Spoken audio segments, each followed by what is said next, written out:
بسم اللہ الرحمن الرحیم۔ وجیح عروج 2001 میں Punjab university M A English کی ایک ریگولر طالبہ تھی جسے فائنل رزلٹ میں یونیورسٹی نے فیل قرار دے دیا تھا کہ وہ ایک پیپر میں غیر حاضر رہی تھی۔ یہ بات وجیح عروج کے لیے باعث حیرت ہونے کے ساتھ ساتھ انتہائی پریشان کن بھی تھی، کیونکہ وہ تمام پیپرز میں حاضر رہی تھی اور تمام پیپرز اچھے طریقے سے حل بھی کیے تھے۔ اسے لگا شاید یونیورسٹی والوں نے کوئی غلطی کی ہے۔ وہ اپنے والد کے ساتھ شعبہ امتحانات میں پہنچی اور اپنا کیس متعلقہ افسر کے سامنے رکھا تو بجائے تحقیق کرنے یا ریلیف دینے کے اس نے وجیح کے والد کو مخاطب کرتے ہوئے کہا کہ آپ کو کیا پتا آپ کی بیٹی امتحان کے بہانے کہاں جاتی تھی۔ یہ جملہ وجیح اور اس کے والد کے سر پر بم بن کر گرا اور وہ جیسے سن ہو کر رہ گئے۔ یونیورسٹی نے غلطی ماننے اور ڈگری جاری کرنے سے صاف انکار کر دیا۔ بات آفس میں سب کے سامنے ہوئی تھی اور آنن فانن یونیورسٹی میں پھیل گئی اور ہر آنکھ وجیح کو خطاکار اور یونیورسٹی کو حق بجانے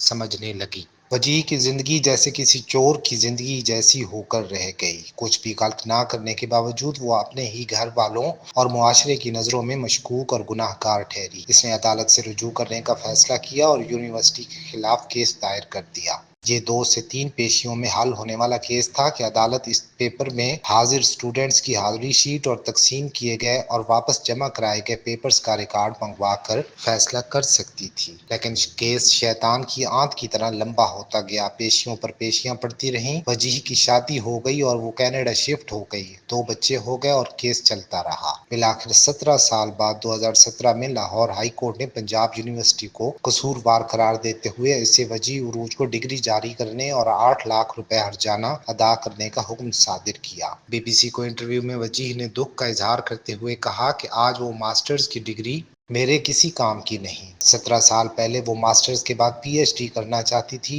اپنی زندگی اپنے حساب سے جینا چاہتی تھی۔ اس کے سارے پلان اور خواب چکنا چور ہو گئے۔ 8 لاکھ سے کئی گنا زیادہ تو وہ ان 17 سالوں میں اس کیس پر خرچ کر چکی تھی کہ یونیورسٹی نے اس پر جو تہمت لگائی تھی اسے غلط ثابت کر کے سرخرو ہو سکے۔ وہ 17 سالوں تک روز اس ایک جملے کے ہاتھوں قتل ہوتی رہی ہے۔ عدالت کے اس فیصلے کو ہرگز انصاف نہیں کہا جا سکتا، کیونکہ جو انصاف تاخیر سے ملے وہ انصاف کی تضحیک کے سوا کچھ بھی نہیں۔ ہماری عدالتیں اس قسم کے انصاف کے لیے مشہور ہیں۔